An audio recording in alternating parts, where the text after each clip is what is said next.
ரிஷபராசி என்பர்களே, ரிஷபராசியை பொறுத்த வரைக்கும் வரக்கூடிய 15 நாட்கள் உங்களுடைய வாழ்க்கையில் சில முக்கியமான முடிவுகள் எடுக்கக்கூடிய தருணங்களாக அமையுதுங்க.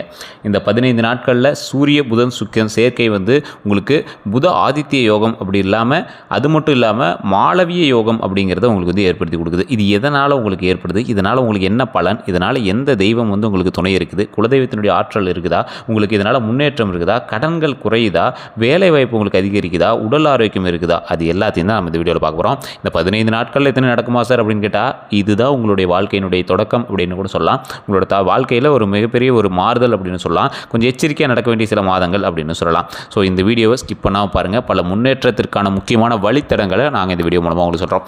அதே போல் நிறைய பேர் ஜோதிடம் பார்க்கணும்னு ஆசைப்படுறீங்க. உங்களுடைய பிறந்த தேதி, பிறந்த நேரம், பிறந்த ஊர், இது மூணையும் எடுத்துகிட்டு நீங்கள் கீழே ஒரு நம்பர் கொடுத்துருக்கேன். நீங்கள் வெளிநாட்டு வாழ் மக்களாக இருந்தாலும் சரி, இல்லை இங்கே இருக்கீங்க அப்படின்னாலும் சரி, நீங்கள் கீழே இருக்கக்கூடிய நம்பருக்கு காண்டாக்ட் பண்ணி பேசி தெரிஞ்சிக்கலாம். பிரபல ஜோதிடருடைய நம்பர் தான் கொடுத்துருக்கேன். கிட்டத்தட்ட 200க்கும் மேற்பட்ட ஜோதிடர்களுக்கு அவர் ஆசான். ஒரு நிறைய விவிஐபிஸ் ஆக்டர்ஸு, அரசியல்வாதிகள் எல்லாத்துக்குமே ஜோதிடம் பார்க்கக்கூடியவர். ஸோ அவரோட நம்பர் நான் கொடுத்துருக்கேன். நீங்கள் ஃபோன் பண்ணிங்க அப்படின்னா பிஸின்னு இருந்தால் கொஞ்சம் வெயிட் பண்ணி தான் பண்ணணும். ரிப்ளை இல்லை அப்படின்னாலும் கொஞ்சம் வெயிட் பண்ணி தான் பண்ணணும். ஸோ கண்டிப்பாக அதை ட்ரை பண்ணி பாருங்கள். மிகப்பெரிய நன்மை உண்டு. அதே போல் இந்த மாசி மாதத்திலிருந்து, இந்த மாசி மாதத்தில் பாதி நாள் போயிடுச்சு, பாதி நாள் இருக்குது. இந்த ரிஷபராசிக்கு தொழில் முன்னேற்றம் அடைவதற்கான ஒரு முக்கியமான காலகட்டம். அதே மாதிரி கடன்கள் குறையிறதுக்கான ஒரு முக்கியமான காலகட்டம். அதே மாதிரி வேலை வாய்ப்புகள் ரொம்ப நல்ல பலன்களை கிடைக்கக்கூடிய ஒரு அற்புதமான காலகட்டம்.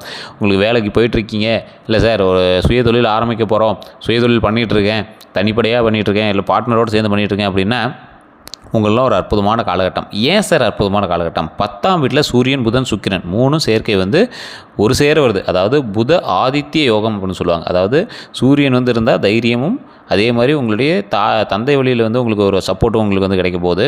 புதன் சுக்கிரன் லக்ஸூரியான லைஃப்பை கொடுக்க போகுது. இப்போ இந்த லக்ஸூரியான லைஃப் எப்படி இருக்கும், நம்மளுக்கு ஆடம்பரமோ இல்லை ஓரளவுக்கு வருமானம் இருந்தால் தானே அந்த இது இருக்கும். ஸோ நீங்கள் என்ன பண்ணணும், வண்டி வாகனங்களை சுத்தமாக வச்சுக்கணும். நீங்கள் பயன்படுத்தக்கூடிய வண்டி வாகனங்கள் சுத்தமாக இருந்துச்சு அப்படின்னா சுக்கிரனுடைய ஆதிக்கம் உங்களுக்கு அதிகமாக இருக்கும். நிறைய பேருக்கு தெரியறதில்லை. நீங்கள் பயன்படுத்தக்கூடிய வண்டிகள் எதாக இருந்தாலும் நல்லா நீட்டாக கழுவி நீட்டாக தொடச்சி வச்சுக்கணும். ஸோ அதே மாதிரி சூரிய பகவான் வழிபாடு பண்ணிங்க அப்படின்னா ரொம்பவே நல்லது. புதன்கிழமையில் யாராவது ஒருத்தருக்கு உணவளிக்கிறதோ அல்லது புதன்கிழமையில் யாராவது ஒருத்தருக்கு ஆடை வாங்கி தரதோ ரொம்பவே நல்லது. அதுவும் நீங்கள் ஒரு வயதானவர்கள் வாங்கி கொடுத்தீங்க அப்படின்னா ரொம்ப நல்லது. அதே மாதிரி சூரிய புதன் சுக்கிரன் இது சேர்க்கை மூலமாக புத ஆதித்ய யோகம் அப்படின்னு சொன்ன பார்த்தீங்களா, அது இன்னொன்று என்ன சொல்லுவோம் அப்படின்னா மாளவிய யோகம் அப்படின்னு சொல்லுவாங்க. இதனால் இந்த யோகம் ஏற்படுறதுனால உங்களுக்கு என்னெல்லாம் நடக்கும் அப்படின்னா, செல்வாக்கு, பணவரவு, அப்புறம் புகழ், உங்களுக்கு 4 பேர் முன்னாடி நிற்கிறான் அப்படின்னா உங்களை பார்த்து கந்திஷ்டி வைக்கிற அளவுக்கு உங்களுடைய வளர்ச்சி, இது எல்லாமே நடக்கும். இந்த 3ம் சேர்ந்துருந்தால் ஒரு உச்சம் அப்படின்னு சொல்லுவாங்க. ஸோ அந்தளவுக்கு, அதாவது 10ஆம் வீட்டில் சூரியன் புதன் சுக்கிரன் 3ம் சேர்ந்து இருக்கிறதுனால புத ஆதித்ய யோகம் உண்டாகுது. அதில் மாளவிய யோகம் அப்படிங்கிறது உண்டாகுது. உங்களுக்கு புரியுற மாதிரி சொல்லணும் அப்படின்னா, பணக்காரராகிறீங்க, புகழ் பேர் கிடைக்குது. இதுதான் மெயின். ஸோ பணவரவு அதிகமாகுது, புகழ் அதிகரிக்குது. அதே போல் முருகப்பெருமானும் மகாலட்சுமி வழிபடுறதுனால உங்களுக்கு மிகப்பெரிய ஒரு ஏற்றம் தரும். முருகர் உங்களோட ஃபேவரட் கடவுளாக இருக்கலாம். இல்லை சார் முருகர் நான் அப்பப்போ வணங்குவேன், ஃபேவரட் கடவுள்லாம் இன்னொரு தெய்வம் இருக்குது அப்படின்னாலும் சரி, முருகப்பெருமான் வழிபாடு உங்களுக்கு மிகப்பெரிய முன்னேற்றத்தை கொடுக்கும். மகாலட்சுமி வழிபாடு, இப்போ நீங்கள் பணத்தை கொண்டு வர போகிறீங்க, அப்போ என்ன பண்ணோம், மகாலட்சுமி, பணத்திற்குரிய தெய்வம் மகாலட்சுமி வழிபடுவதால் இன்னும் உங்களுக்கு அதுக்கான மரியாதையை கொடுக்கறதுனால சேர்க்கை இன்னும் அதிகமாகும், பண சேர்க்கை இன்னும் அதிகமாகும். சரி, இன்னொன்று பெருசாக அப்படி தெரியலையே, கொஞ்சம் கொஞ்சமாக தான் அதிகரிக்கும். பழசை கம்பேர் பண்ணும்போது ஓரளவுக்கு பரவாயில்லையா இருக்கும், அந்தளவுக்கு தான் இருக்குங்க.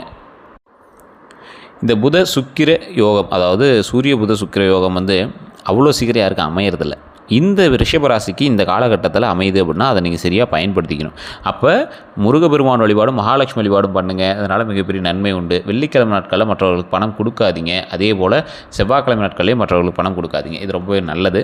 அதே மாதிரி இந்த மாதத்தோட சிறப்பம்சம் அப்படின்னு பார்க்கும்போது, பொருளாதாரம் தொழிலில் உங்களுக்கு மிகப்பெரிய ஒரு நெருக்கடியில் இருக்கும். பார்த்தீங்களா, உங்களுக்கு ரொம்ப லைஃப்பில் மிகப்பெரிய நெருக்கடி இருக்குது சார். ஒருத்தன் மட்டும் தடுத்துட்ருக்கான் சார், உங்களோட முன்னேற்றத்தை ஒருத்தன் மட்டும் தடுத்துட்ருக்கான். ஒரு ப்ரமோஷனுக்கு ஒருத்தன் மட்டும் சைன் பண்ண மாட்டேங்கிறாங்க. ஒரு போட்டி மட்டும் இருந்துகிட்டே இருக்குது சார். பக்கத்து கடை ஒருத்தன் எதிரியாக இருக்கான் சார். இந்த மாதிரி இருக்கவங்களாம் அந்த மாதிரி கடினமான நெருக்கடி எல்லாமே நீங்கி தொழிலில், வேலையில் சிறப்பான ஒரு முன்னேற்றம் கிடைக்கிறதுக்கான ஒரு அற்புதமான காலகட்டமாக இந்த காலகட்டம் அமையுது. உங்களுக்கு ஒரு எதிரி மூவ் ஆயிடுவான்.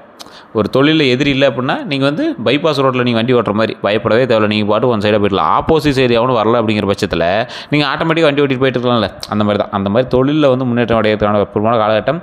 இதுலேயுமே உங்களுக்கு அற்புதமான நேரம் எப்போ இருக்குது அப்படிங்கிறதையும் நான் சொல்கிறேன், நோட் பண்ணிக்கோங்க. இந்த ராசிக்காரர்கள், ரிஷபராசிக்காரர்கள் எப்பவுமே ஒரு குழந்தை மாதிரி, எங்கள் மனசு எப்பவுமே ரொம்ப குழந்தை மாதிரி மனசு. ஸோ இந்த ராசிக்காரர்களுக்கு நல்ல நாட்கள் அப்படின்னு எடுத்திங்கன்னா மார்ச்சில் 1, 3, 6, 8, 9 இந்த நாட்கள் உங்களுக்கு ரொம்பவே நல்ல நாள். அது நீங்கள் கொஞ்சம் பார்த்து பக்குவமாக பயன்படுத்திக்கிட்டு ரொம்பவே நல்லது. அதே மாதிரி சந்திராசிரமம் அப்படின்னு பார்த்தீங்கன்னா மார்ச் மாதம் 11ஆம் தேதி சந்திராஷ்டமம். அதே மாதிரி இதில் மார்ச் 14 வந்து பார்த்திங்கன்னா கொஞ்சம் பார்த்துருக்கணும். மார்ச் 11லேருந்து மார்ச் 14 வரைக்குமே நீங்கள் வந்து பார்த்துட்டு தான் இருந்தாகணும். அந்த மாதிரி ஒரு காலகட்டம் தான். உங்களுக்கு பரிகாரம்லாம் அதில் எதுவும் சொல்லவே முடியாதுங்க. நீங்கள் வந்து கடவுள் வழிபாடு தான். ஃபஸ்ட்டு உங்களோட குலதெய்வ வழிபாடு பண்ணிங்க அப்படின்னா ரொம்பவே நல்லது. குலதெய்வ வழிபாடு பண்ணிவிட்டு அதற்கு பிறகு வந்து மகாலட்சுமி முருகனையும் வழிபட்டிங்க அப்படின்னா ரொம்ப ரொம்ப ரொம்ப நல்லது. ஸோ அதை கண்டிப்பாக நீங்கள் வந்து பயன்படுத்தி பாருங்கள். மிகப்பெரிய நன்மை உண்டு.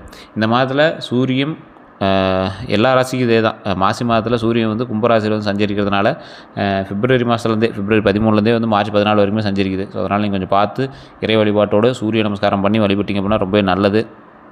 நீங்கள் குலதெய்வ கோயிலுக்கு போனீங்க அப்படின்னா பசு நெய்யோ அல்லது நல்லெண்ணெயோ வாங்கி விளக்கேற்றுங்க. எந்த கோயிலுக்கு போனீங்க அப்படின்னாலும் விளக்கேற்றி வழிபடுவதனால ரொம்பவே நல்லது. அதாவது பசு நெய்யில் அல்லது நல்லெண்ணெயில் விளக்கேற்றணும். அது எந்த இடத்துக்கு போனீங்க அப்படின்னா சரி, குலதெய்வ கோயிலில் வழிபட்டீங்க அப்படின்னா இன்னுமே ரொம்ப ரொம்ப நல்லது. ஸோ இந்த ரிஷபராசிக்காரர்கள் எப்பவுமே குழந்தை மனம் கொண்டவர்கள். இவங்க வந்து குடும்பத்துக்காகவே உழைத்தவர்கள் அப்படின்னு தான் சொல்லணும். குடும்பத்துக்காகவே எங்களோட லைஃப் வந்து சாக்ரிஃபைஸ் பண்ணுவீங்க அப்படின்னு தான் சொல்லணும். வண்டி வாகனம் வாங்குறதுக்கான ஒரு அப்புறமான காலகட்டமாக இருந்தாலும் இந்த காலகட்டம் கொஞ்சம் நிதானமாக பண்ணிங்க அப்படின்னா ரொம்பவே நல்லது. அதே மாதிரி அதிக முதலீடுகள் போட்டு ஒரு தொழில் பண்ணுறீங்க அப்படின்னா அதில் கொஞ்சம் கவனத்தை செலுத்துறது ரொம்பவே நல்லது. அதீத முதலீடுகள் இந்த 15 நாட்களில் போடுறதும் கொஞ்சம் யோசிச்சு தான் பண்ணணும். ஏற்கனவே பண்ணிட்டு இருக்கிற தொழில் லாபம் எடுங்க. மற்றபடி இப்போ இன்வெஸ்ட்மெண்ட் பண்ணுறீங்க, புதுசாக வண்டி வாகனங்கள் வாங்குறீங்க அப்படின்னா கொஞ்சம் யோசிச்சு பண்ணுங்க. அதேமாதிரி நிலப்படங்கள் வாங்குறீங்க அப்படின்னாலும் கொஞ்சம் யோசிச்சு பண்ணக்கூடிய ஒரு காலகட்டமாக அமையுது. தொழிலில் முன்னேற்றம் அடையணும் அப்படின்னா கொஞ்சம் பார்த்து பொறுமையாக நிதானமாக பண்ணுங்கள். இந்த ராசிக்காரர்களுக்கு ஒரு அற்புதமான இன்னொரு மேட்டர் சொல்கிறேன், கேட்டுக்கோங்க. எல்லா ராசிலையுமே ஒரு டாப் மோஸ்ட் டைம் கிடைக்கும். இந்த ராசிக்கு வந்து ஏற்கனவே செஞ்சுட்டு இருக்கிற தொழிலில் இப்போ ஒரு டாப் மோஸ்ட் டைமான்னு சொல்ல முடியாது. இந்த டைம் வந்து உங்களுக்கு ஓரளவுக்கு பரவாயில்லையான டைமாக இருக்கும்.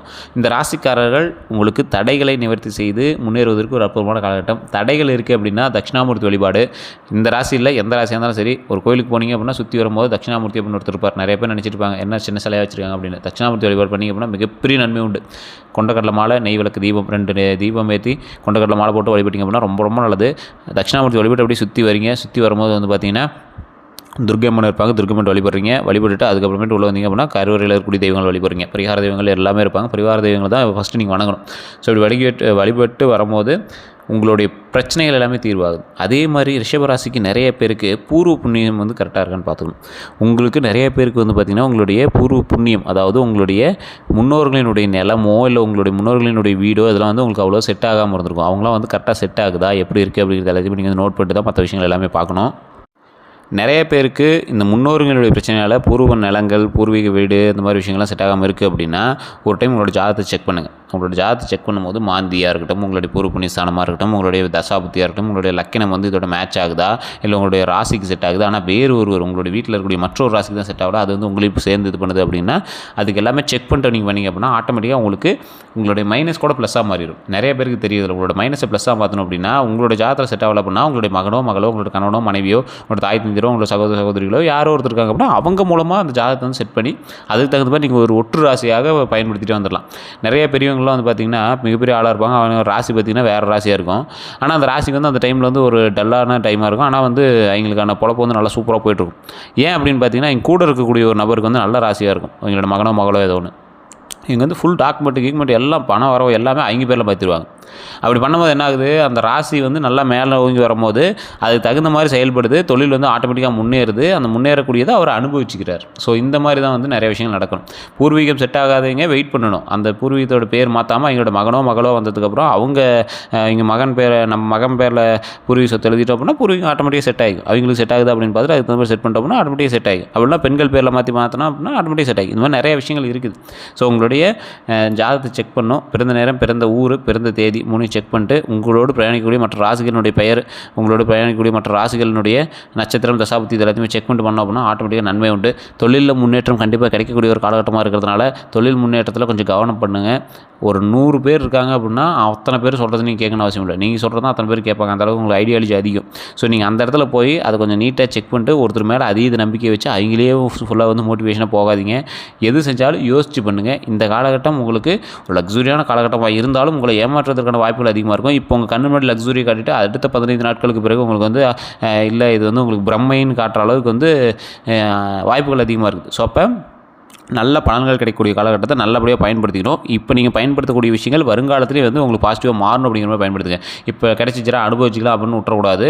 இந்த அனுபவமும் தொடர்ந்து நம்மளுக்கு சந்தோஷமாக கிடைக்கக்கூடிய ஒரு காலகட்டங்களாக அமைவதற்கு நாம தான் வந்து ஸ்டெப் எடுக்கணும். ஸோ வேறு ஏதாவது கருத்துக்கள் இருக்குது அப்படின்னா மறக்காம கமெண்ட் செக்ஷனில் பதிவிடுங்க. நம்ம சேனலில் நிறைய பேர் சப்ஸ்கிரைப் பண்ணாமல் பார்த்துருக்கீங்க. சப்ஸ்கிரைப் பண்ணிங்க அப்படின்னா தான் அடுத்தடுத்த வீடியோ போடும்போது உடனுக்குடன் உங்களுக்கு வந்து சேரும். அதே மாதிரி நம்ம சேனலில் சப்ஸ்கிரைப் பண்ணிட்டு பக்கத்தில் பெல் பட்டன் ப்ரெஸ் பண்ணி அதில் ஆல் அப்படின்னு கிளிக் பண்ணிக்கோங்க. அப்போ தான் எல்லா வீடியோவுமே உங்களுக்கு டக்கு டக்குன்னு வந்து சேரும். ஏன்னா இனி வரக்கூடிய காலகட்டம் எல்லாமே டேட் வரையே பிரித்து நம்ம வந்து போட போகிறோம். ஸோ அதனால் நீங்கள் வந்து கன்ஃபார்ம் சப்ஸ்கிரைப் பண்ணி பாருங்கள். ஃபேஸ்புக்கில் பார்த்துருக்கீங்க அப்படின்னா ஃபாலோ பண்ணிக்கோங்க.